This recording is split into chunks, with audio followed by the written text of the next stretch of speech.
Olha que interessante. E aqui eu vou, gente, eu nem comecei, já vou fazer disclaimer. O disclaimer é que vocês não vão ver a gente por aqui passando pano para governo de direita canalha e nem condenando a ação correta de governo de esquerda, tá? Dito isso, como é difícil você encontrar críticas da esquerda mundial tão zelosa dos direitos humanos, as maiores violações dos direitos humanos passam por perto deles, geralmente. A gente sempre fala de China aqui, né? A gente fala muito de China porque é uma coisa que salta aos olhos, porque é óbvio em se tratando de ser campeão em violação de direitos humanos. Mas e o resto do mundo? Deixa eu falar uma coisa para vocês. É muito comum a esquerda brasileira, já deve ter reparado, apelar para eu vou buscar o Conselho de Direitos Humanos da ONU. Já reparou? Acho que só nessa administração já deve ter tido umas 2 ou 3 vezes. É como se lá nesse conselho estivesse algum tipo de Olimpo da bondade universal. Algo que quando o cara falasse, eu vou apelar para o Conselho de Direitos Humanos da ONU, a pessoa tivesse ficado, estou congelado de medo, agora sim a coisa chegou ao céu, né? Deus vai julgar. Porque ferrou, né? Ferrou, os caras são incríveis. Eu vou ser julgado pela nata sacrossanta mundial. Pois é, mas é por aí mesmo? Daqui a pouco a gente volta.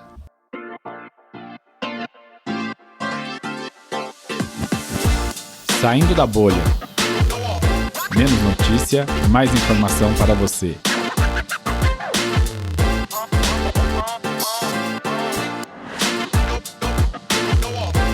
Conhece a piada da ONU?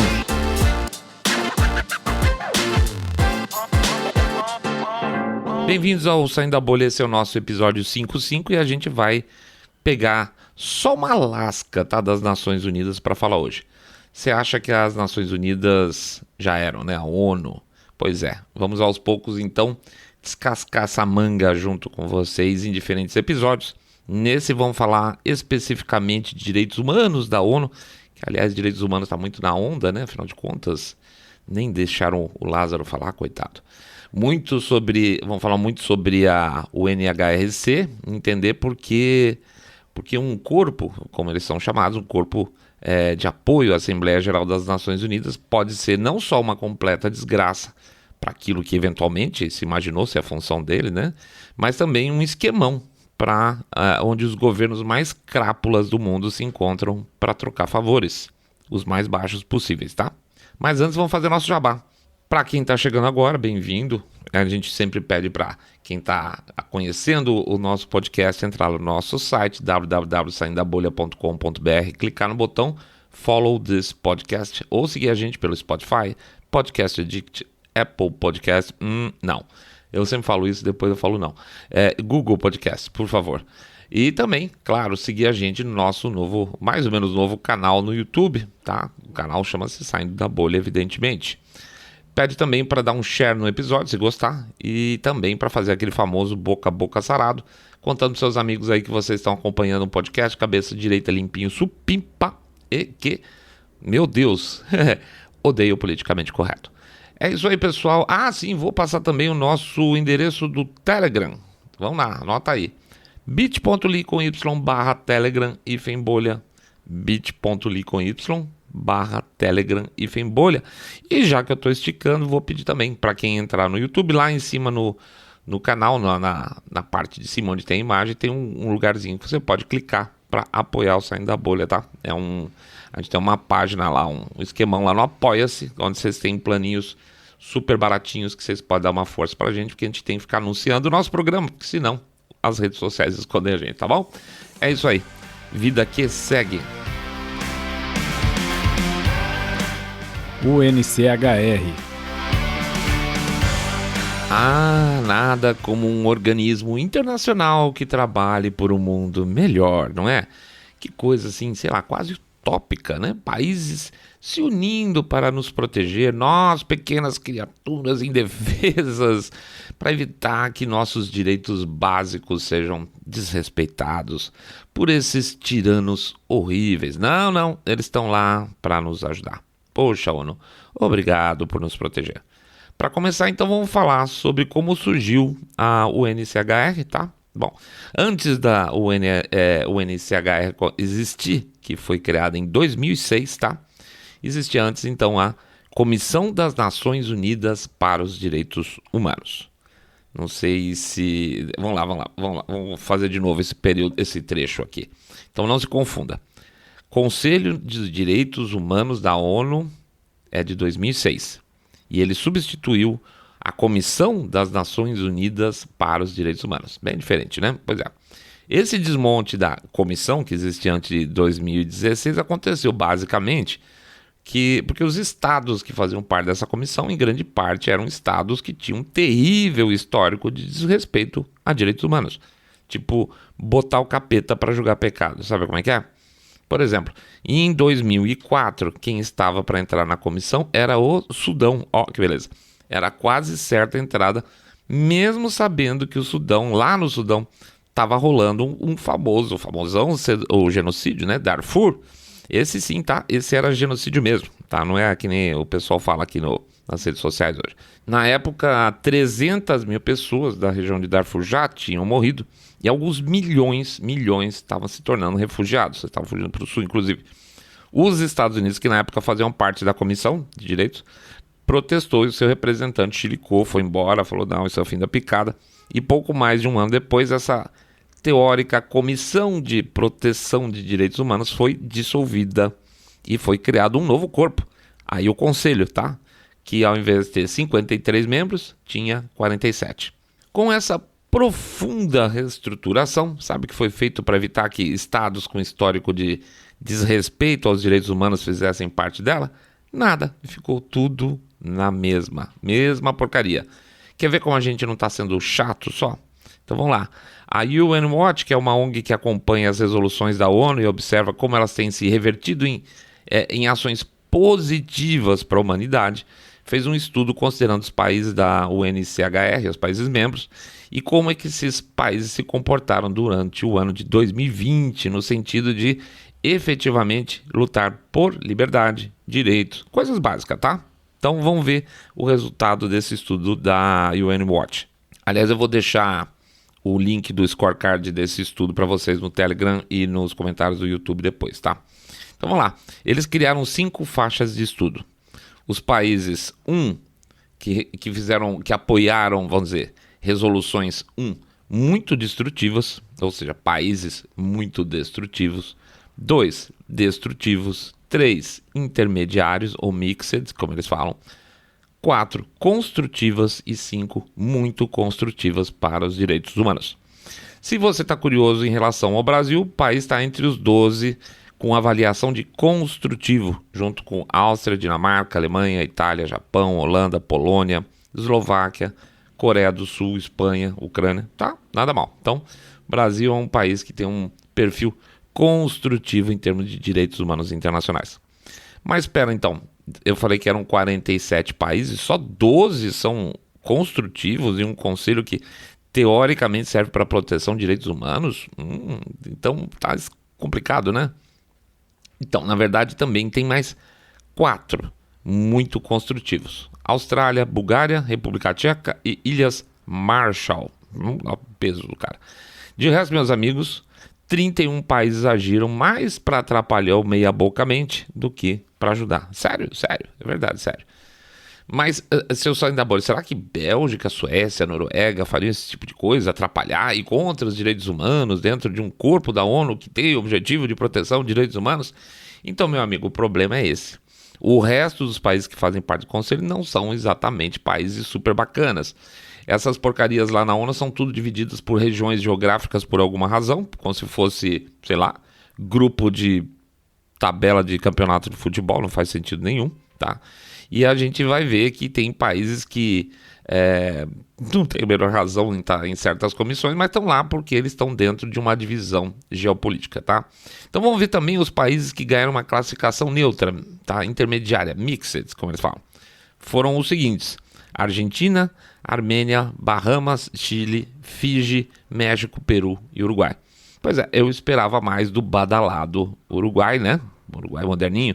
E talvez do Chile também.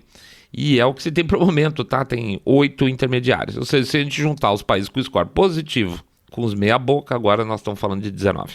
Bem menos da metade. Então, pera lá de novo. Quem mais fazia parte desse conselho no ano passado, 2020, quando foi feito o estudo? Que são os grandes campeões campeões de qualquer coisa menos direitos humanos. Bom, vamos lá. Quem recebeu outras classificações não tão positivas, que estão lá no conselho? Afeganistão, nossa que beleza, o Congo, Líbia, que nem é um país mais, o Catar, Somália, Angola, Nigéria, Sudão, Bahrein, Paquistão, Eritreia e Venezuela. Gente, a Venezuela tá lá no conselho.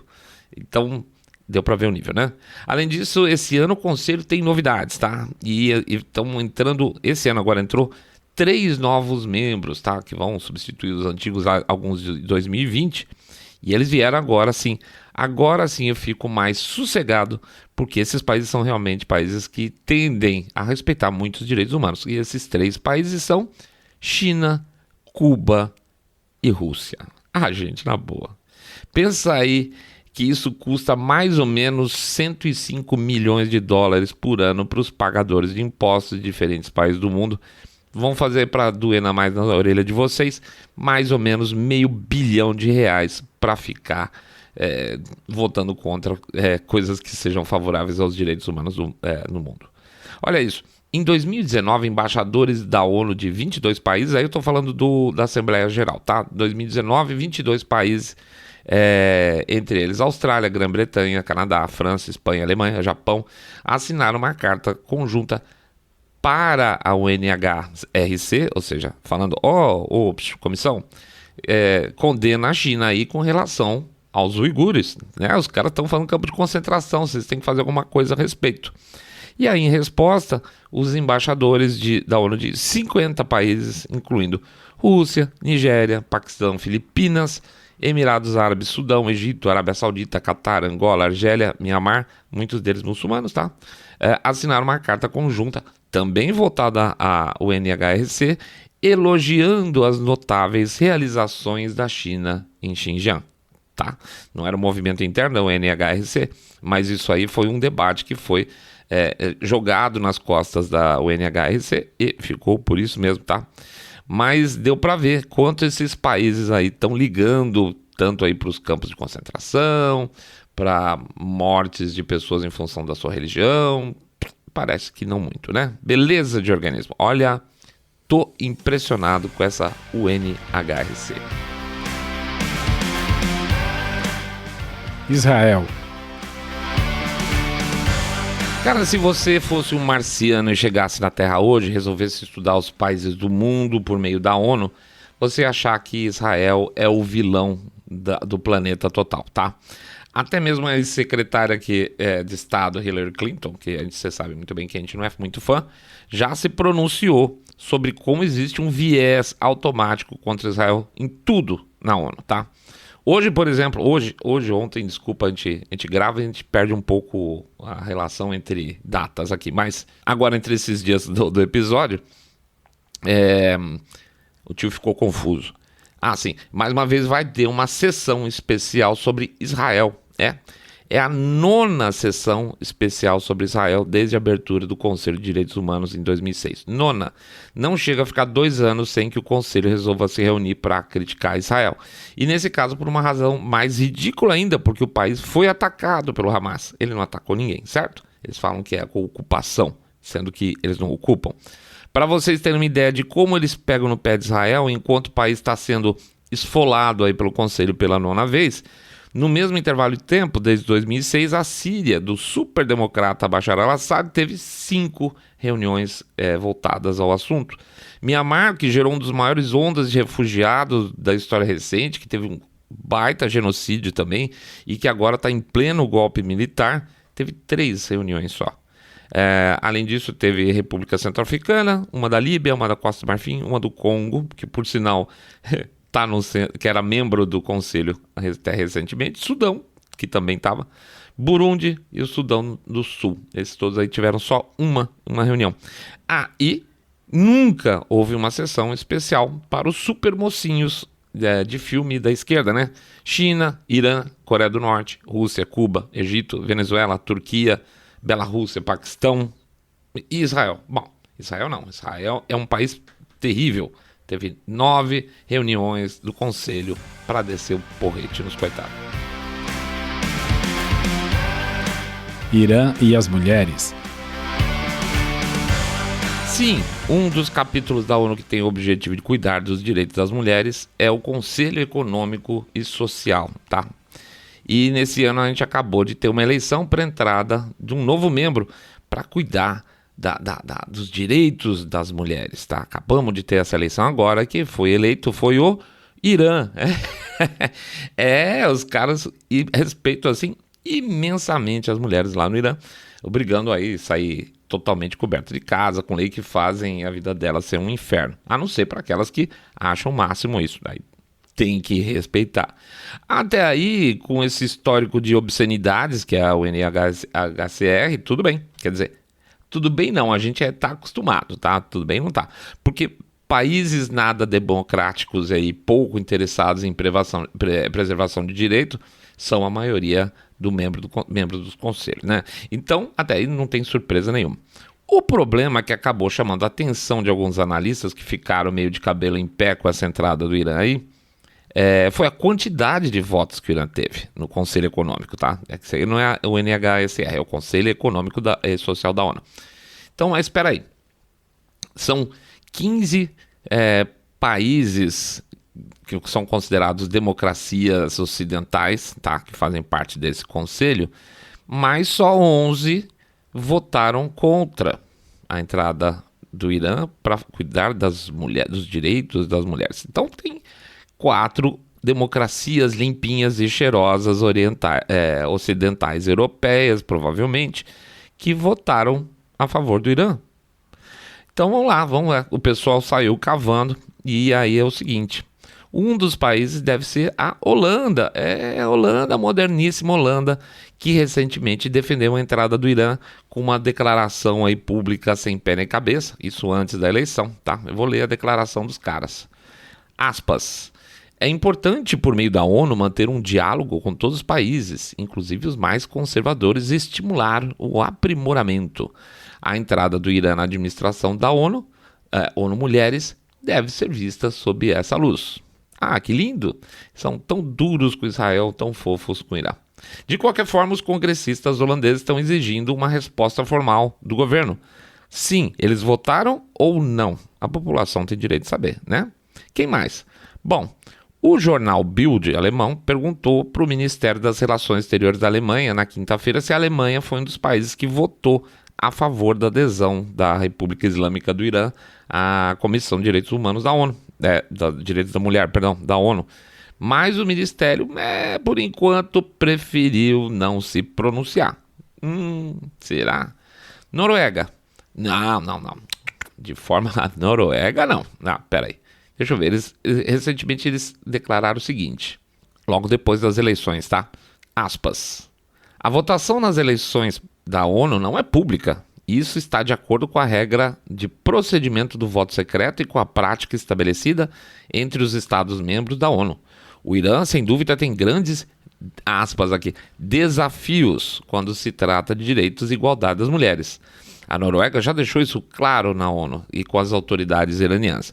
Agora que o Irã foi eleito para a Comissão de Mulheres, usaremos ativamente a oportunidade para influenciá-los, definir expectativas claras e responsabilizá-los. Tá com jeito que sim, né? Pois é. Mas, gente, isso também não é novidade entre as democracias europeias, tá? Elas são sempre sedentas de cobrar bons exemplos alheios, né? Mas, na hora H, política é política, negócios são negócios, direitos são direitos. Por exemplo, quer ver? Em 2017, a Bélgica foi pega com as calças na mão quando foi revelado que o seu representante lá no Conselho Social e Econômico da ONU votou a favor da Arábia Saudita também para cuidar dos direitos das mulheres. Nossa, mais tarde o primeiro-ministro belga pediu desculpas. Opa, aí já foi, né? Mas já era tarde. Aliás, pior, não só votaram na Arábia Saudita, como foram pegos aí com calça na mão, mandando e-mail para os sauditas para avisar que tinham votado a favor deles. Tipo, olha, somos amiguinhos, hein? Tá devendo um favor para mim. Só que esses e-mails vazaram e sobrou aí para o primeiro-ministro belga pedir desculpa, que evidentemente não serve para absolutamente nada depois que a coisa foi feita. De grão em grão. Geralmente, quando se faz um trabalho crítico em cima de um tema, o que se espera é uma grande bomba, uma coisa que você conta muito forte que detona tudo. Mas às vezes, aliás, na maior parte das vezes, o problema não é achar uma bomba enorme. O problema está num conjunto de ações pequenas que ficam passando aí por baixo do radar da opinião pública e que vão minando uma organização, um político, um nome ou uma sociedade. Tá? Você não vê acontecer. Quando você viu, já era. É aquela hora que a gente fala, nossa, a gente achava aquele cara tão bonzinho, aquele cara, putz, era tão legal. Só que você descobre, sei lá, que o hobby desse sujeito era colocar lactopurga, né, purgante na comida de velhinhos de um asilo. Sabe como é que é? O mal individual parece pequeno, mas o conjunto da obra, imagina o estrago. Ah, mas ele era tão simpático, quem poderia imaginar? Pois é. Geralmente é assim. Assim, o que não falta são historietas sobre direitos humanos nas Nações Unidas, no mau sentido, claro. Algo que a maioria das pessoas, em princípio, jamais imaginaria, porque vê exatamente a ONU como um norte, né, o Olimpo, sobre esse tema. Então vamos dar alguns exemplos rápidos aqui. Vocês já devem ter ouvido falar, ou não, sei lá, na Conferência de Durban. Ela acontece aí periodicamente na cidade sul-africana, né, de Durban, e deveria ser sobre racismo. Aliás, faz sentido, né? A África do Sul viveu sob o apartheid aí durante muitos anos e por essa razão a tal da World Conference on Racism, que exatamente esse ano comemora 20 anos, acontece por lá. Legal, né? Em princípio interessante a mistura das coisas. Pois é, só que os Estados Unidos, Canadá, Austrália, Israel, Hungria não vão participar desse evento de 20 anos. Talvez nem a Alemanha, talvez nem a França. Então, mas por que essa turma não vai participar? Será que eles são racistas? Não. Porque o evento é quase como um encontro mundial antissemita, com declarações e materiais distribuídos que podiam fazer o antissemita light moderno corar de vergonha, tamanha a baixaria que é a coisa por lá. Mas isso é novidade, certo? Não senhor. A coisa anda tão complicada que na versão de 2011, 14 países se recusaram a participar. Ou seja, nada de novo. Eles já sabem que a temática dessa conferência, que deveria ser sobre racismo, é uma conferência antissemita. Um evento antissemita patrocinado pelas Nações Unidas. Bom, como vocês devem saber também, a Tailândia tem um regime que eles chamam de ditadura democrática, por aí afora, achei engraçado o termo. Ela é governada às vezes por uma junta militar, quer dizer, um primeiro-ministro hoje, né, que veio de uma junta militar, foi eleito. Essa junta militar é originária de um golpe.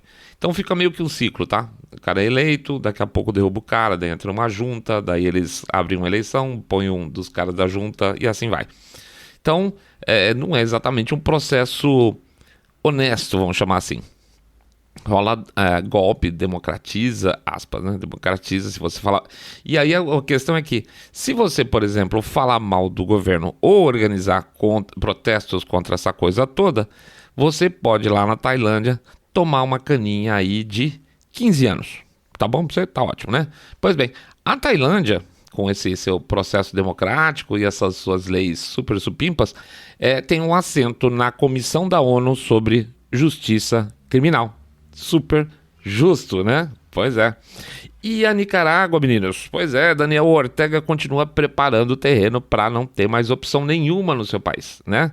Não quer, é só para evitar ficar desconfortável, coitado. Então, com isso, ele já conseguiu basicamente colocar meio que toda a oposição que podia lutar contra ele em cana, tá? Cana. Foram mais de 12 líderes oposicionistas nas últimas semanas, inclusive antigos aliados dele. Eu não estou falando novidade, né? Eu acredito que até a esquerda latino-americana finge que não gosta mais do Daniel Ortega, mas porque pega mal, né? Porque ele é muito descarado, ele faz tudo muito às abertas. Mas ele, no fundo, ele faz o que muitos dos tiranetes de esquerda aqui sul-americanos gostariam de fazer, né? O único problema do Daniel Ortega é que ele é explícito. Mas enfim, tudo isso para contar para vocês que esse governo super democrático, regido por um homem de grande caráter, ele faz parte do comitê da ONU que supervisiona as ONGs que trabalham pelos direitos humanos, né? Muito bom. Tá aí grandes chances de sucesso para essa turma.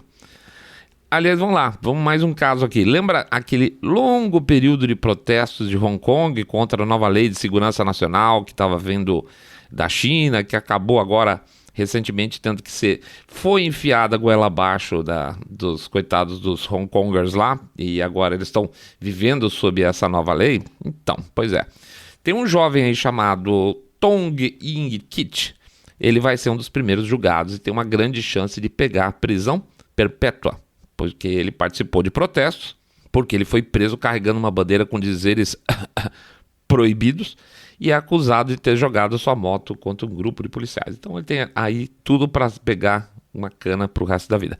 Enfim, o julgamento dele começa agora com uma característica muito interessante. Segundo o secretário da Justiça lá de Hong Kong, o julgamento deve ser sem júri.